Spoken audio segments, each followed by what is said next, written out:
What would you do if everyone gave up on your child, but the one person who refused to quit was someone society told you to ignore? If you love stories about justice, courage, and proving doubters wrong, hit that like button, share this video, and subscribe to Viral Tales. Tell us in the comments where you are watching from, because we love hearing from you. Patricia Monroe stood in the doorway of the fancy office, her arms crossed tight across her expensive designer jacket. Her eyes moved from Elena Rodriguez, the powerful CEO of Rodriguez Technology, to the man in the blue janitor uniform standing quietly near the window. "Are you really going to leave this man alone with your daughter?" Patricia asked. Her voice sounded sweet, but her words were sharp like hidden knives. Elena felt tired, so very tired. She looked at her daughter, Lily, who was hiding under the giant wooden desk in the corner. The little 7-year-old girl had her hands covering her ears, and her whole body was shaking. 22 people had tried to help Lily. 22 expensive doctors, therapists, and nannies. Each one cost more money than most families make in a whole year. Each one promised they could fix everything. Each one left after just a few days, shaking their heads and saying they could not help. "Patricia," Elena said slowly, "those 22 specialists could not even get Lily to look at them. If James can just sit in the same room with her, without her screaming, that would be amazing." Patricia adjusted her thick gold necklace and stared at James Carter like he was something strange in a museum. "Elena, honey," she said in that fake sweet voice, "do you really think a janitor can do what doctors from the best schools could not do? Think about what people will say." James was 36 years old. Every morning, he woke up at 4 o'clock to clean office buildings. Then he went to his second job at a grocery store. At night, he had a third job washing dishes at a restaurant. He did all this to pay for his sick mother's medicine and to keep their tiny apartment in the poorest part of the city. Nobody in this shiny Manhattan building knew that James studied child psychology books every night before bed. Nobody knew he carried a small storybook in his uniform pocket everywhere he went. Nobody knew his secrets. "Mrs. Monroe," James said quietly, his voice calm and steady, "sometimes children just need someone who is not afraid to sit on the floor with them." The room went silent. Then something incredible happened. Lily stopped shaking. She peeked out from under the desk, her red, puffy eyes looking at James with curiosity. Elena stared at James. Her mouth opened slightly in surprise. In 6 months, nobody had made Lily stop crying. Nobody had made her curious about anything. "One chance," Elena whispered. "Just give him one chance." Patricia grabbed her very expensive purse and sighed loudly. "Fine, but when this goes terribly wrong, remember that I warned you." She looked at James one more time. Her nose wrinkled like she smelled something bad. Some people just cannot understand certain responsibilities. Her high heels clicked loudly on the marble floor as she walked out, each step sounding angry. James slowly got down on his knees next to the desk. He moved very carefully, like he was approaching a scared baby bird. From his pocket, he took out something that made Lily lift her head completely. It was a small book with worn-out pages and writing in the margins. The cover was old and bent from being read many times. "This story is about a girl who lost her mom," James said softly, sitting down on the cold floor like it was the most normal thing in the world. She thought she would be sad forever, but then she learned that her mom left her something special, something that could never be taken away. Lily's eyes got wider. She slowly crawled out from under the desk, just a tiny bit. Elena's heart beat faster. She wanted to say something, to do something, but she forced herself to stay still and quiet. "What did her mom leave?" Lily asked. Her voice was so small, like a whisper. James smiled gently. "Memories. And love. Those things live inside us forever. Nobody can take them away, no matter what happens." A single tear rolled down Lily's cheek, but this time it was different. This tear was not from fear. It was from something else. Something that had been locked inside her for so long. Over the next few days, something magical started happening. James came to the apartment every afternoon after his morning cleaning job. Each time, Lily got a little braver. She sat closer to him. She asked more questions. She even smiled twice. But outside that peaceful bubble, Patricia Monroe was busy. Very busy. She called 5 of her rich friends who also had children. She met them for expensive lunches at fancy restaurants where a single salad cost more than James made in a day. "Ladies," Patricia said, leaning forward and lowering her voice, "Elena has made a terrible mistake. She has let an employee," she said that word like it was dirty, "take care of Sophia in private, alone, with no supervision." The other women gasped and whispered to each other. "What do we really know about this man?" Patricia continued. "Where did he come from? What is he hiding? These people always want something from families like ours." But here's what Patricia did not know, what none of them knew. While they sat in their expensive restaurant eating their fancy food and spreading their poison words, James was doing something extraordinary. He was not just playing with Lily or reading her stories. He was carefully watching everything about how she acted. He was writing detailed notes in a small notebook he kept hidden. "Child shows clear signs of deep trauma from loss." He wrote in tiny, neat handwriting. "She avoids eye contact because she is afraid people will leave her if she gets close to them. She responds well to stories about overcoming sadness. She needs someone patient who will not force her to talk before she is ready." The truth was that James Carter was not just a janitor who read psychology books for fun. Years ago, he had been one of the best child therapists in Boston. He graduated from Harvard University, one of the most respected schools in the whole country. He specialized in helping children who had experienced terrible losses. But then everything fell apart. A rich, powerful family did not want to pay James for his work. They said he did something wrong, something terrible that he never did. They lied about him. They destroyed his reputation. They made sure nobody would ever hire him again. James lost his job. He lost his fancy apartment. He lost his fiancée, who could not handle the scandal. He lost everything. For 6 years, he lived in the shadows, working jobs that nobody respected, saving every penny, studying every night, waiting for a chance to do what he loved again, to help children who were broken, just like he had been broken. "Why are you not scared of me?" Lily asked one afternoon. She was coloring a picture of a rainbow while James sat beside her on the floor. James put down his own crayon and looked at her with kind eyes. "Because I have been broken too, Lily. When you are broken, you learn to recognize other people who are broken. But being broken does not mean you are bad or damaged forever. It just means you survived something hard. And surviving makes you strong." Lily stared at him for a long moment. Then she did something that made James's eyes get wet with tears. She reached over and held his hand. That night, Patricia called Elena 3 times. By the 3rd call, Elena finally answered. "I found out some things about your employee," Patricia said. Her voice was full of victory and meanness. "He was fired from his old job in Boston. There were serious accusations against him. Very serious. Do you really want to risk Lily's safety with a man like that?" Elena felt her stomach drop. Ice-cold fear ran through her body. "What kind of accusations?" "The kind that men like him often face when they get too close to families like ours," Patricia said slowly. "I warned you, Elena. People from that social level always have hidden reasons for what they do. They always want something." Elena hung up the phone. Her hands were shaking. She looked at the closed door of Lily's bedroom, where she could hear her daughter laughing.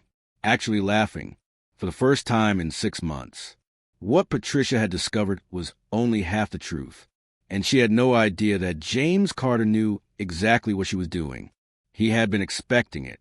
He had been preparing for it, because Marcus had learned something important during those 6 terrible years. Sometimes the best way to defend yourself is not to hide. It is to gather proof. Real, solid, undeniable proof of the truth. And when the right moment came, people like Patricia Monroe would learn a hard lesson. They would discover that destroying someone who has already lost everything is dangerous, because a person with nothing left to lose except their dignity will fight back in ways you cannot imagine. Patricia Monroe was not the type of woman who gave up easily. She spent the next 2 weeks making phone calls, sending emails, and having private meetings with every important person she knew. She met with the building manager, suggesting that janitors should not be allowed in private apartments without background checks. She talked to other wealthy mothers at school pickup, planting seeds of doubt about Elena's judgment. She even called a private investigator. "I need everything you can find on James Carter," she told the investigator over phone. Where he worked before, why he left, everything. 3 days later, the investigator sent her a thick folder. Patricia read it in her home office, her smile growing wider with each page. The next morning, she invited Elena to lunch at the most expensive restaurant in Manhattan, the kind of place where you need to make reservations 6 months early. "Elena, darling," Patricia said, placing the folder on the table between them, "I did this because I care about you and Lily. I did this to protect you." Elena stared at the folder like it was a snake. "What is this?" "The truth about James Carter," Patricia said, opening it slowly. "He was not just fired from his job in Boston. Elena, he was accused of something terrible. The family said he was inappropriate with their child. Around them, other wealthy women pretended not to listen. But Elena could feel their eyes watching, their ears straining to hear. "That is impossible," Elena said, but her voice shook. "Lily has made so much progress. She talks now. She sleeps through the night. She even went to the park yesterday without having a panic attack."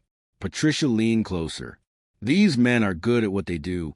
Elena, they find vulnerable families. They make themselves seem necessary. They gain trust."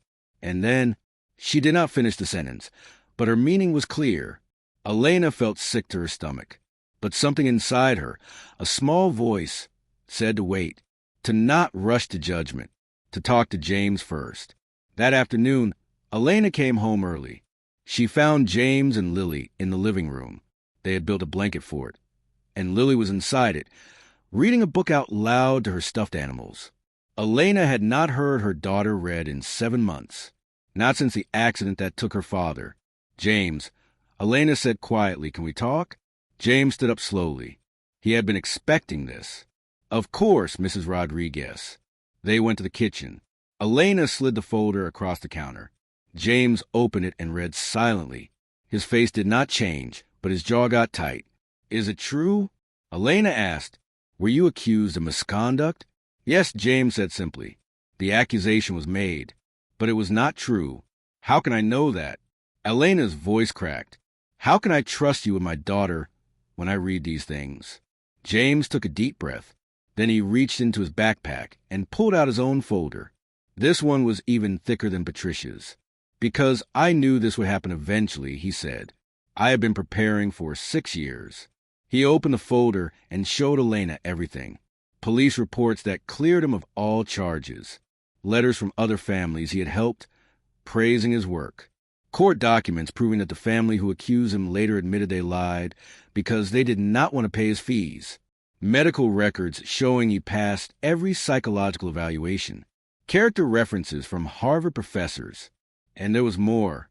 Photos of James graduating from Harvard. Awards he won for his research on childhood trauma. Published articles he wrote in psychology journals. Proof of everything he claimed to be. "They destroyed my career because I asked them to pay what they owed me," James said quietly. "They were powerful. I was not. So they lied, and everyone believed them because of what I looked like and where I came from." Elena read every page, her hands shaking. "Oh my God," she whispered. "James, I am so sorry. You are actually a real therapist?"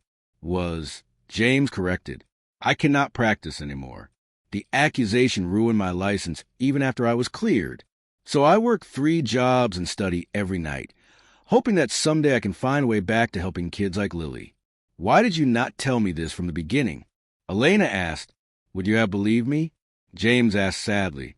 "A janitor claiming to be a Harvard therapist? Or would you have thought I was lying, just trying to take advantage of you?" Elena had no answer because she knew he was right. Meanwhile, Patricia's campaign was growing stronger. She organized a meeting with 10 other wealthy mothers from the building. They met in Patricia's penthouse apartment, drinking expensive wine and talking in worried voices. "We need to do something," one mother said. "If Elena will not protect her child, we need to protect our children. What if this man is dangerous?" "I say we go to the building board," another mother suggested. "We demand that he be fired. We cannot have someone like that around our kids." Patricia smiled. She had them exactly where she wanted them. But what Patricia did not know was that James had been recording everything. Not secretly or illegally. He simply kept detailed notes of every conversation, every achievement, every moment of progress with Lily. He photographed the art projects Lily made. He saved recordings of Lily reading stories, her confidence growing each day. He documented everything with the precision of a scientist conducting an experiment, because James had learned a painful lesson 6 years ago. When you are a black man accused of something terrible, your word means nothing. But evidence, cold hard facts, documentation, those things are harder to ignore. Back at Elena's apartment, Lily came running into the kitchen. She stopped when she saw her mother's tears. "Mommy, why are you crying?" Lily asked, worried. Elena knelt down and hugged her daughter tight. "I am crying because I am happy, sweetheart, and because I almost made a terrible mistake." That night, Elena made a decision. She called Patricia. "I know what you're trying to do," Elena said firmly, "and it stops now. James has shown me everything. The truth, not the lies that family spread about him." Patricia laughed. "Oh, Elena, you are so naive. Do you really think some papers prove anything? These people are good at creating fake documents." "These are not fake," Elena said. "I had my lawyer verify everything. Court records, university transcripts, everything. James Carter's exactly who he says he is. And you try to destroy him based on nothing but prejudice and gossip." Patricia's laugh died. "Well," she said coldly, "we will see what the other families think. We will see what the building board thinks when I tell them you are putting everyone's children at risk. Do what you need to do," Elena said, "but I am not firing James. And I am going to make sure everyone knows the truth about what you try to do to him." After she hung up, Elena sat in the dark living room. Through the doorway, she could see Lily sleeping peacefully for the first time in months, holding the storybook James had given her. Elena realized something important. She had almost let her fear and society's prejudices make her destroy the one person who actually helped her daughter heal. She had almost believed the lies simply because James was black, poor, and worked as a janitor. The shame of that realization hurt worse than anything Patricia had said. Tomorrow, there would be a confrontation. The building board had called an emergency meeting. Patricia had convinced them to discuss James's employment and his access to the residential floors. But James was ready. He had been ready for 6 years. And tomorrow, everyone would learn what happens when you underestimate someone based on the color of their skin and the uniform they wear. The conference room on the 20th floor was packed with people. 12 board members sat at the long table. Behind them, 20 wealthy families from the building had crowded in to watch. Patricia sat in the front row, her back straight, her face showing confidence. James stood at the other end of the room in his janitor uniform, holding a simple black briefcase. Elena sat beside him with Lily on her lap. The little girl held her mother's hand tightly, but she was not shaking or hiding anymore. "Mr. Carter," the board president began, his voice formal and cold, "we have received serious concerns about your presence in this building, specifically your unsupervised access to children. Mrs. Monroe has brought some disturbing information to our attention." Patricia stood up smoothly. She had prepared for this moment. She placed a stack of papers on the table. "These documents show that Mr. Carter was accused of inappropriate conduct with a child at his previous employment," she said loudly, making sure everyone could hear. "He was fired and forced to leave Boston. Now he has somehow convinced Mrs. Rodriguez to leave him alone with her vulnerable daughter. We cannot allow this to continue. For the safety of all our children, I move that Mr. Carter be terminated immediately and banned from all residential floors." Whispers filled the room. Parents looked at James with suspicion and fear. Some pulled their children closer. The board president looked at James. "Mr. Carter, how do you respond to these accusations?" James opened his briefcase slowly. He pulled out not one folder, but 5 thick folders. He placed them on the table with careful precision. "I respond with the truth," James said calmly. "And the truth requires evidence, not gossip." He opened the first folder. "This contains a complete police investigation from Boston. I was fully investigated and completely cleared of all charges. The family who accused me later admitted in court documents, which are included here, that they made false accusations because I sued them for non-payment of services. He opened the second folder. This contains my educational credentials. Bachelor's degree in psychology from Boston University. Master's degree and PhD in child clinical psychology from Harvard University. I graduated with honors. I specialized in childhood trauma and loss. A gasp went through the room. Patricia's face went pale.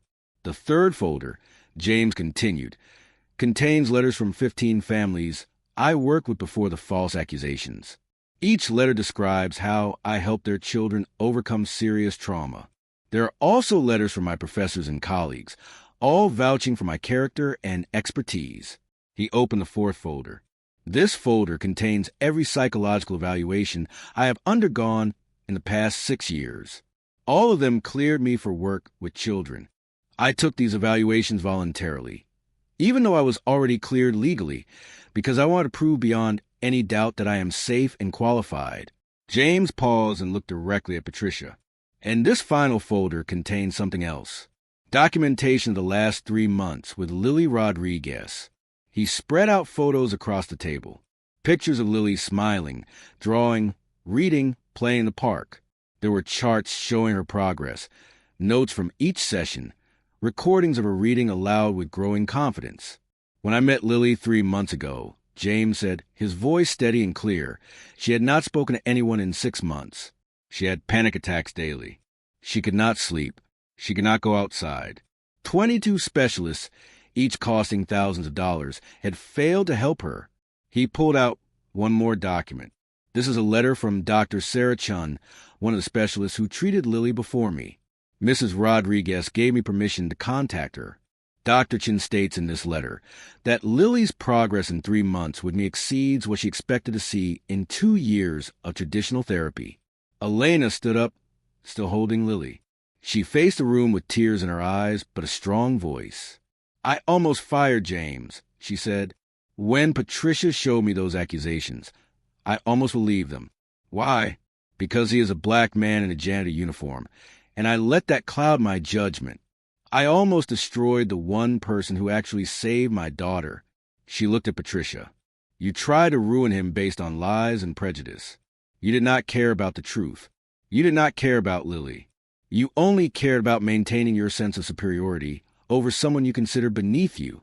Patricia stood up, her face red. How dare you? I was trying to protect everyone. No, James said quietly, but his voice carried through the whole room. You were trying to destroy me because people like me are not supposed to be educated. We are not supposed to be skilled. We are not supposed to rise above the position society assigns us. You saw a black janitor and decided I must be dangerous, uneducated, and untrustworthy. You never asked for proof. You never investigated.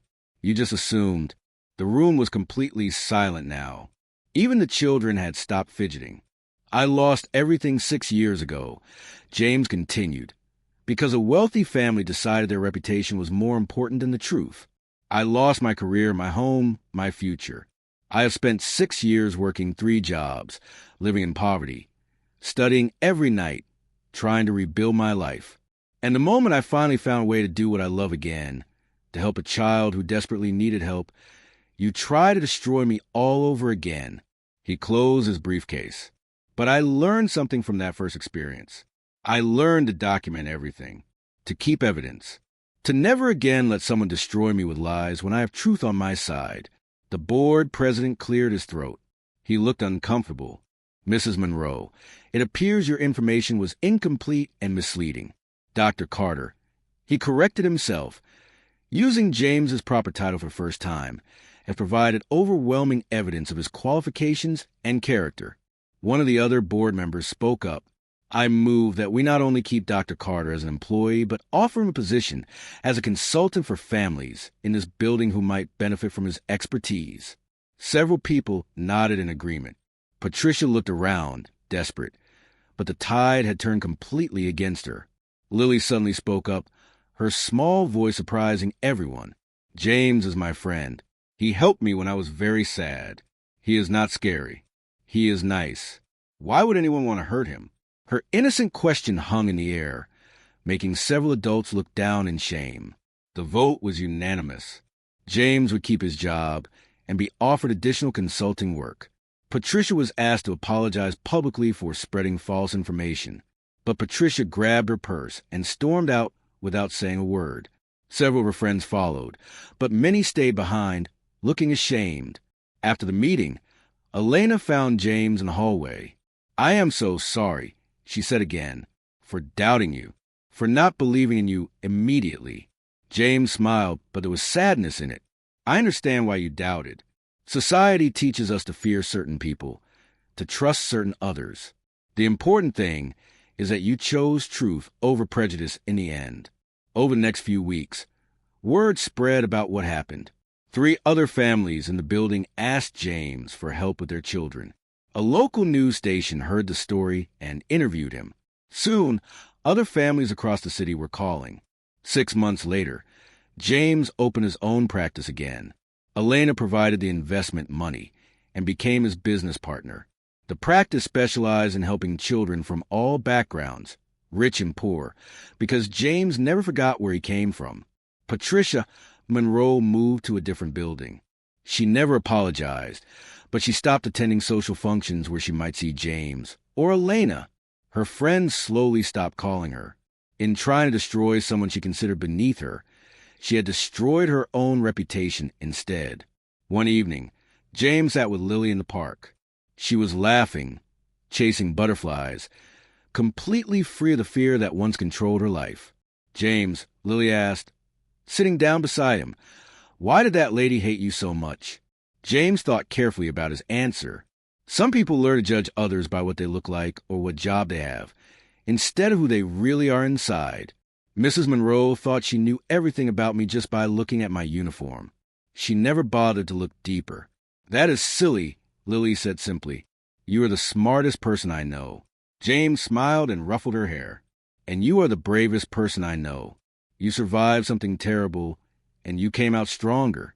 As the sun set over the park, James thought about everything he had lost and everything he had gained.